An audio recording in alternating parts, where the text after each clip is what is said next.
Tak lama kemudian, kunjungan rahasia Majnun ke tenda Laila diketahui khalayak umum. Suku Laila menjadi marah. Siang dan malam mereka berjaga-jaga di sekitar tendanya untuk mengantisipasi kembalinya sang penyelinap. Meskipun bukan salahnya, namun secara perlahan Laila menjadi tawanan dari kaumnya sendiri dan juga tawanan cinta Majnun. Majnun terus menjelajahi pegunungan serta gurun tempat berkelana suku Najd, dan ia semakin jauh dari sukunya sendiri. Berselimutkan kain compang-camping, ia berjalan tanpa tujuan di tengah gurun, menciptakan ode dan soneta yang dinyanyikannya dalam nada sedih untuk dirinya sendiri. Yang dapat dipikirkannya hanyalah cintanya untuk Laila, makanan, tidur, keluarga, teman-teman, tak pernah ada bagi hatinya yang hancur. 2 atau 3 orang temannya yang biasanya menemaninya dalam perjalanan malamnya menuju tenda Laila telah lama meninggalkannya. Karena tak sanggup menghadapi perubahan emosi Majnun, mereka akhirnya turut menganggapnya gila karena cinta. Siapapun yang melihatnya dari kejauhan pasti akan menunjuk-nunjuk dan berteriak, "Itu dia, itu si Majnun, si gila yang dulu dikenal sebagai Kais. Itu dia si bodoh yang menimbun terlalu banyak rasa malu dan celah pada dirinya dan juga sukunya." Hal itu memang benar. Tak ada seorang pun anggota sukunya yang tidak merasa malu akan tingkah laku Majnun. Mereka telah melakukan segala cara untuk menyadarkannya, membantunya, dan juga mencegah terjadinya hal-hal buruk. Namun bagaimana caranya agar dapat menasihati seseorang yang telah terbakar oleh api? Bagaimana caranya menghentikan air mata yang begitu derasnya hanya dengan kata-kata? Meskipun mereka telah mencoba segala cara, namun masyarakat di suku itu tahu betul bahwa situasi itu tak dapat dibiarkan begitu saja. Kondisi kejiwaan Majnun, reputasi keluarganya, kehormatan seluruh suku, semuanya kini dipertaruhkan. Tidak dapatkah ayah Majnun, Sayyid, melakukan sesuatu? Bagaimanapun juga ia adalah pemimpin suku Banu Amir. Dan jika ada seseorang yang harus melakukan sesuatu yang positif, maka ialah orang itu. Namun demikian Sayyid, seperti halnya semua orang di sekitarnya, tak dapat berbuat apa-apa. Siapa yang dapat memutar balik waktu dan mengubah jalannya takdir? Lagi pula, kini ia hanyalah seorang pria tua.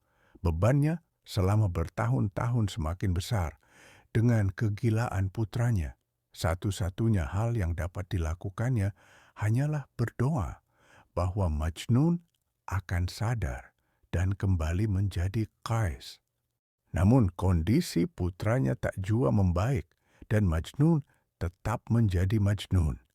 Keadaannya berubah dari buruk menjadi semakin buruk, begitu buruknya keadaannya hingga ayahnya tergerak untuk mengadakan pertemuan dengan para tetua suku untuk membicarakan serta mencari pemecahan masalah tersebut. Para penasihat suku berkumpul di tendanya. Sayyid meminta mereka semua untuk mengatakan apa saja yang mereka ketahui. Satu persatu mereka maju ke depan dengan cerita-cerita mereka tentang Kais, Majnun, dan kegilaannya. Setiap cerita terdengar lebih mengerikan dari sebelumnya. Hati Said terasa semakin berat dengan setiap saat yang berlalu. Akhirnya, setelah mendengar cerita demi cerita itu, ia berkata, "Tampak jelas bahwa putraku telah kehilangan akal sehatnya dan menyerahkan hati, jiwa, serta pikirannya untuk gadis ini. Ia bisa kembali seperti sedia kala hanya jika ia bisa mendapatkan hati gadis itu. Hanya jika ia bisa memenangkan hasrat hatinya, maka Majnun dapat kembali menjadi Kais." Situasi ini sangat menyakitkan, namun tidaklah terlalu sulit untuk dipahami. akal sehat bocah itu sedang kacau. Baginya, Laila adalah cahaya yang menyinari dunianya. Karena cahaya itu disembunyikan dari pandangannya, maka ia merasa hidup dalam kegelapan, ibarat seseorang yang buta. Menurutku, kita harus menemukan cahaya ini, permata yang bersinar terang ini, dan menyerahkannya kepada putraku. Mawar itu baru akan mekar hanya jika kita membersihkan debu dari kelopaknya. Kemudian pria tua itu meminta pendapat para tetua suku. Anehnya, mereka semua sepakat. Seorang utusan akan segera dikirim menuju suku Laila dengan tujuan untuk memenangkan hati Laila untuk Majnun, dan dengan demikian akan mengakhiri penderitaan bocah itu. Tak lama kemudian, sejumlah tetua suku yang dipimpin oleh Sayyid melakukan perjalanan. Tak pernah ada sejarah perseteruan di antara kedua suku ini. Karena itulah Sayyid merasa yakin bahwa hasil dari perundingan ini akan menguntungkan putranya. Dan begitulah ia beserta para tetua sukunya diterima dengan ramah tamah oleh masyarakat suku Laila yang memperlakukan para tamu mereka dengan baik. Sang tuan rumah kemudian bertanya kepada Said tentang maksud kedatangannya. Apakah ia membutuhkan suatu pertolongan? Apakah ia membutuhkan bantuan suku mereka dalam suatu peperangan? Said menelan ludah dan menatap mata ayah Laila. Tuan yang saya hormati, kata Said, saya datang kemari untuk mempererat hubungan baik yang selama ini telah terjalin antara kita. Saya datang untuk meminang putri Anda atas nama putra saya Qais. Semoga mereka dapat saling menerangi satu sama lain. Tak ada cinta yang lebih besar daripada cinta kedua anak kita. Dan saya tak melihat adanya halangan apapun untuk mengantisipasi kemungkinan Anda akan menolak untuk mempersatukan mereka. Saya tak merasa malu untuk menyatakan permintaan ini secara terbuka. Seperti yang telah Anda ketahui, tak ada satupun di antara kita yang kedudukannya lebih tinggi daripada saya. Tak ada yang menyamai kekayaan saya, dan pendukung saya tak terhitung jumlahnya. Saya bisa saja menjadi teman yang sangat berharga, namun saya juga bisa menjadi lawan yang hebat. Apapun yang Anda minta sebagai mahar akan saya berikan, dan lebih banyak lagi. Saya bukanlah orang yang menuntut adanya perayaan. Saya datang ke sini sebagai seorang pembeli. Dan jika Anda menyadari apa yang baik untuk diri Anda, saya yakin Anda pasti tahu. Itu maka nyatakan harga Anda dengan jelas dan berikan apa yang saya minta. Jika melakukannya sekarang, maka Anda akan mendapatkan penawaran yang sangat bagus. Esok, mungkin sudah terlambat.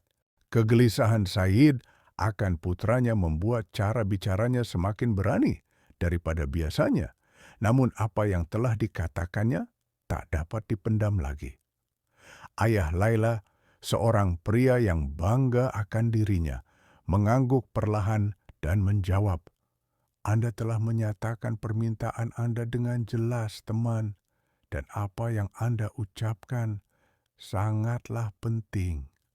Tapi Anda tak akan mampu mengubah ketetapan takdir hanya dengan ucapan Anda semata. Apakah Anda berpikir bahwa saya akan tergerak untuk menerima permintaan Anda dengan retorika Anda? Tidakkah Anda berpikir bahwa saya melihat adanya sesuatu di balik ucapan Anda? Apa yang Anda tunjukkan kepada saya memang menarik. Namun apa yang tersembunyi di baliknya, sesuatu yang lupa Anda sebutkan, adalah satu-satunya hal yang membuat musuh saya bahagia. Ya, memang benar putra Anda adalah pria terhormat. Benar-benar seorang pria yang pantas dipuja dari kejauhan. Dan dari kejauhan ia akan diterima bahkan oleh keluarga khalifah sekalipun. Akan tetapi, kita semua tahu lebih banyak dari itu, bukan? Apakah Anda pikir saya begitu terisolir dari dunia luar hingga tak mendengar berita-berita tentang putra Anda? Apakah Anda tidak menyadari bahwa cerita tentang kegilaan putra Anda telah tersebar di seluruh pelosok tanah ini? Dan apakah Anda benar-benar yakin bahwa saya akan menerima seorang pria gila sebagai menantu? Saya bersumpah demi Allah bahwa ia benar-benar gila, dan seorang pria gila bukanlah suami yang tepat untuk putri saya. Oleh karena itu, teman, saya minta Anda segera pergi. Saran saya, berdoalah kepada Allah agar putra Anda segera disembuhkan dari penyakitnya. Sebelum ia sembuh, saya tak mau mendengar tentang perasaan cinta ataupun pernikahan antara dirinya dengan putri saya. Saya harap, teman, bahwa ucapan saya jelas dan dapat dipahami. Said tak memiliki pilihan lain selain menarik kembali permintaannya dan pergi. Ia tak dapat menerima kekalahan dengan mudah, dan ucapan ayah Laila telah menyengatnya bak sekumpulan lebah. Namun demikian, apalagi yang dapat dilakukannya selain mengalah? Jadi begitulah, ia kembali menemui Majnun dengan tangan kosong dan tak mampu berkata apa-apa.